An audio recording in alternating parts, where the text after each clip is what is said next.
안녕하세요. 뉴스반장입니다. 앞으로는 말도 안 되는 주장을 하는 전현직 정치인과 유사 정치인, 예를 들어 척척석사 진씨나 기생충 서씨, 또 문홀리 회계사 김경률 같은 사람들의 발언이 언론이나 방송을 통해 전해지지 않았으면 합니다. 이건 말 그대로 공해인데요. 하나마나한 소리를 매일같이 짓거려대며 자신들의 경박함과 품위 없음을 만천하에 드러내 보이고 있는 거죠. 오로지 비판을 위한 비판 말고는 아무런 의미가 없는데요. 왜 국민들이 이런 자들의 막말을 실시간 생중계로 들어가며 스트레스를 받아야 하는 걸까요?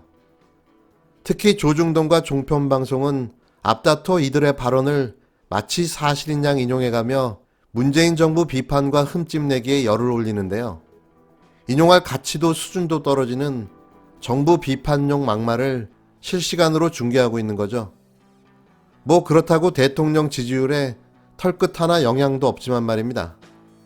이들의 신박한 논리는 기승전 문재인 탓으로 귀결된다는 공통점이 있는데요. 문 대통령이 없었다면 어쩔 뻔했을까요? 이명박근혜 때 벌어진 모든 일도 지금 와서 모두 문 대통령 탓인 겁니다. 그냥 웃음만 나오는 거죠. 31일 김진태 전 미래통합당 의원이 추미애 법무부 장관에 대한 검사들의 반발이 이어지고 있는 것에 대해 후배 검사들이 대견하다, 그것이 진정한 검찰개혁이라고 헛소리에 동참했는데요. 지금 벌어지고 있는 검사들의 커밍아웃 항명을 지지하는 발언을 한 겁니다. 검사 출신 김 전 의원은 이날 자신의 페이스북에 올린 글에서 추미애 법무부 장관의 검찰 지휘권, 인사권, 감찰권 전행을 보다 못한 검사들의 커밍아웃이 이어지고 있다며 절대 먼저 옷 벗지 마라. 저 사람들은 그걸 바라고 있다. 끝까지 버텨라. 곧 좋은 세상이 온다고 밝혔는데요. 이미 좋은 세상은 왔고 자신들이 그 좋은 세상을 만드는데 걸림돌이 되고 있다는 사실을 모를 뿐인 거죠. 그리고 김 전 의원은 총선에서 낙선의 국민들의 선택을 받지 못했다면 자숙하고 조용히 있어야 하는 거 아닙니까? 누가 공안검사 출신 아니랄까봐 또 갑툭튀하며 설레발을 치고 있는데요.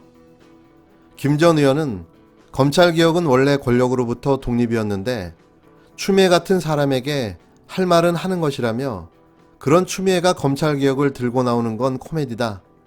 도둑이 검찰개혁을 하자는 것과 마찬가지라고 비판했습니다. 그래서 자신은 이명박근혜 정권 당시 권력에 기생했나요? 어이가 없습니다. 김 전 의원은 권력이 이렇게 노골적으로 검찰 길들이기를 한 적이 없다면서 이쯤 되면 자존심을 가진 검사라면 참기 어려울 것이다. 이러려고 검사가 된 게 아니라고도 했는데요. 검사들의 비리가 만천하에 드러나고 있는 현 시점에 이런 발언이 과연 설득력이 있을지 모르겠습니다. 이명박 씨에 대한 모든 범죄가 사실로 확인되며 이미 검찰의 봐주기 수사가 드러났고 박근혜 정부 당시 입법 로비 사건을 기획해 현직 국회의원을 구속한 정황까지 확인되고 있는데도 이런 말이 나오는지 의심스러운데요. 이것뿐만 아니죠. 현재 라임 사건과 관련해 로비를 받은 현직 검사들의 비리와 이 사건을 정치 공작으로 이용하려던 정황까지 밝혀지고 있는 상황에서 어디 감히 검찰 옹호 발언을 할 수 있습니까? 문재인 정부 들어서도 멈추지 않고 진행된 검찰의 정치 공작 수사는 검찰 개혁이 아니라 해체가 답이라는 걸 여실히 보여주었는데요. 울산 선거 개입 하명 사건, 검언 유착 사건, 라임 옵티머스 사건이 그 대표적 사례인 거죠. 맞습니다. 김진태 의원의 말이 맞습니다. 이러려고 검사가 된 게 아니죠. 검사가 검사다워야 검사인 거죠. 지금의 검사들은 검사다운 걸까요? 집단 이기주의에 빠져 옳고 그름조차 판단하지 못하는 지성이 과연 바른 검사의 모습인지 묻고 싶습니다. 다시 한번 말하고 싶습니다. 절이 싫으면 중이 떠나라고요. 저는 진중권 교수의 모습을 보면서 우리 지식인들, 언론들이 나도 조국이다 이럴 게 아니라 나도 진중권이다 이런 자세가 필요하지 않나. 이게 진보의 분열이냐라기보다는 저는 진보의 붕괴라는 생각이 들고요. 과거 민주주의 진보를 외쳤던 분들 중에서 권력과 유착하고 권력에 어떻게 보면 이제 기어 들어가는 모습 이런 것들이 진보의 외피만 썼을 뿐 이분들은 결코 뭐 민주주의를 그리고 인권을 표방할 그런 분들은 아니다. 이런 분들이 있는 이상은 진보의 민주주의 미래는 없다. 같은 날 유사 정치인을 자처하는 보수 스피커들의 막말 대잔치가 있었는데요. 김경률 씨는 더불어민주당이 서울 부산시장 보궐선거 공천 방침에 당원 개정 여부를 묻기 위한 전당원 투표를 실시하는 것에 대해 상부 구조는 북한과 동일해진다고 비판했습니다.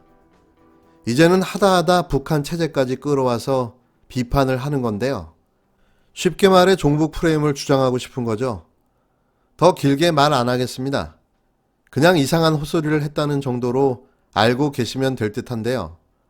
그런데 이 주장의 근거가 전당원 투표를 실시하기 때문에 북한과 동일하다는 건데요. 이런 코미디가 있나 싶습니다. 이분 배운 분은 맞나요? 거기에 척척석사 진 씨도 한마디 하고 거들었는데요. 민주당의 보궐선거 공천에 대해 새 당원 1조는 내가 하면 로맨스고 네가 하면 불륜이라고 비판했습니다. 여기에 기생충 박사 서 씨도 가수 고 신해철을 소환해가며 비판에 가세했는데요. 그는 같은 날 자신의 블로그에 해철이 형, 세상이 왜 이래?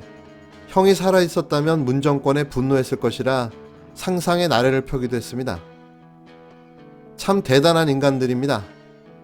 잠시라도 가만히 있으면 자신의 존재감이 잊혀질까 두려워하는 이들은 말 그대로 관종일 뿐인 거죠. 자, 우리 후보자는 윤호진하고 골프 친 사실은 인정했네요. 그렇죠? 왜 서면 답변에서는 왜 부인했었죠? 서면 답변에 제가 그거는 늘 대검 연구관 시절부터 해가지고 한두 번 골프는 친 것 같다고 말을 했는데 그거 아니요, 좀 여기 착오로 지금 나간 것 나왔잖아. 같습니다. 골프 네, 접대를 받은 사실이 없습니다라고 그거는 돼 있어요. 저는 제가 검사 생활하면서 골프를 칠 때 늘 제 실명으로 치고 알았어요. 예, 그러니까 그겁니다. 골프는 쳤는데 돈은 네, 각자 냈다. 네, 골프 친 사실을 인정하는 거죠. 그렇습니다. 좋아요. 그 다음에 캐피탈 호텔 일식당에 가서 식사한 것도 인정하는 거고. 아니, 제가 인정했잖아요. 캐피탈 호텔에 간 거는 제가 그 일식당을 제가 알거든요. 그러니까 윤호진하고 식사한 거 인정하는 거고. 글쎄요, 저 아까 말씀드렸지만 거기서 윤호진 씨하고 식사했는지는 모르겠습니다만은 거기는 그 식당 자체는 제가 알고 윤호진 씨하고 만약에 식사를 했다면은 점심을 했을 거라는 말씀을 드립니다. 아까 뭐 양주해가지고 뭐 자, 저런 얘기를 어디서 하시길래 먹었는지가 중요한 게 아니고 윤호진하고 식사한 적은 있는 거죠? 그렇습니다. 네. 있죠? 네, 있다고 그 말씀드렸습니다. 다음에 변호사 소개해 준 적은 없다고 부인하는데 네. 미안하지만 그 변호사가 윤호진한테 윤석열 선배로부터 소개받은 아무개입니다라고 보낸 문자가 네. 윤호진의 핸드폰 그것도 차명폰에서 발견이 됐어요. 그거는 하여튼 그런 팩트로 나와 있어요. 근데 그 문자가 차명폰. 제가 보기에는 언론 기사에 나온 문자라고 하는데 그 좀 정확하지도 않은 것 같고 정확하지 저도 않는다? 그 얘기를 아니 기자한테 듣고 어차피 얘기했습니다. 후보자는 그 사건에 대해서 모르잖아요. 그러니까 그렇습니다. 뭐 정확하다 안 하다 네. 얘기할 입장이 아닌 것 같고요. 네. 자, 그러면 골프도 몇 번 쳤고 식사도 했고 그런 사람이 그런 그 윤우진이 드디어 중앙지검에 의해서 그 경찰에 의해서 뇌물로 이제 수사를 받습니다. 예? 수사를 받는데 압수수색 영장이 6번 기각된 사실은 알고 있죠? 나중에라도. 뭐 이제 최근에 인사청문 준비하면서 알게 됐습니다. 그랬죠? 네. 그 윤우진의 친동생이 윤대진 검사고 윤석열 당시 특수부장하고 골프도 치고 밥도 먹고 이런 사실이 없이 일반 그냥 세무서장이었으면 검찰에서 압수수색 영장을 6번이나 기각하고 구속영장까지 기각하고 이랬을까요? 그건 저는 알 수 없습니다. 알수 없다? 어떤 사이로 이렇게 됐는지.